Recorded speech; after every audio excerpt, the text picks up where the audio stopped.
তোমরা সবাই 24 পৃষ্ঠা বের করো। এবার একটা অঙ্ক আমি পড়ে শোনাচ্ছি ধারাবাহিকতা। আবির 500 টাকা নিয়ে বাজারে গেল। কে বাজারে গেল? কয় টাকা নিয়ে? সে 60 টাকা দরে 2 কেজি আলু কিনলো। তার মানে 2 কেজি আলুর দাম 60 টাকা না, 1 কেজি আলুর দাম 60 টাকা। 2 কেজি আলুর দাম 120 টাকা। 50 টাকা দরে 1 কেজি পটল কিনলো। তার মানে খালি 50 টাকা, তাই না? 55 টাকা দরে 1 কেজি বেগুন কিনলো, শুধু 55 টাকায়। সবজির দোকানে জিনিসপত্রের দাম পরিশোধ করে সে 220 টাকার মাছ কিনলো। তার মানে মাছও কিনেছে সে, তাই না? তার কাছে কত টাকা রইল? তাহলে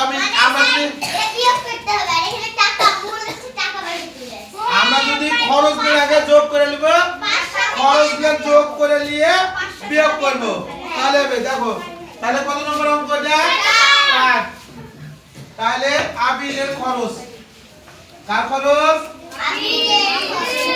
আবিরের। আমার লেখা কি খুবই খারাপ? আবিরের খরচ। জেরিন চলে এসো, এখানে দাঁড়াও। আলু কয়, দাঁড়াও বলে এসো। আলু কয় কেজি বলো তো দেখি? 2 কেজি। আলু কয় কেজি জেরিন? 2 কেজি। তাহলে চলে এসো, চলে এসো। 120 টাকা 2 কেজি আলু, ঠিক আছে? কে বুঝতে সেটাই বলো। আলু 2 কেজি। আর হবে নি কি রে? পটল কয় কেজি রে? 1 কেজি। পটল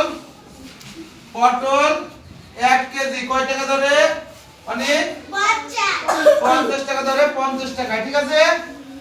তারপর বেগুন 1 কেজি কত দাম?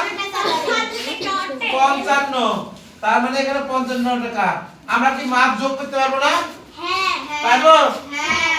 মাছ কয় টাকা? 220 টাকা।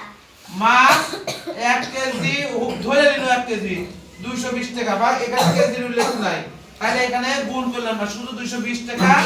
এখানে 220 টাকা দিলাম। কি খাদিজা বুঝতে পেরেছো? এটা কি তার পকেটের খরচ না?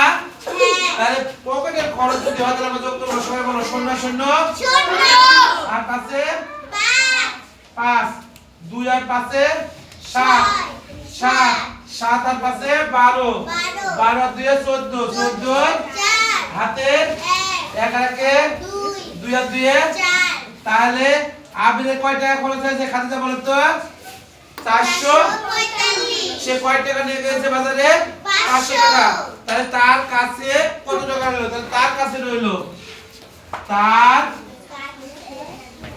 তার কাছে রইল তাহলে 500 বিয়োগ 445। কি ভাই বুঝতে পেরেছো? বিয়োগ করো। 5 দিয়ে 10 পাবো কয়ে? 5 এ হাতে 1, 4 এর কে 5, 5 দিয়ে 10 পাবো কয়ে? 5 এ হাতে 1, 4 এর কে 5, 5 দিয়ে 10 পাবো লাগলো। এটাই অঙ্কের উত্তর। এবার এখনই বলো কে কে বুঝতে পারবে আমাকে বলো।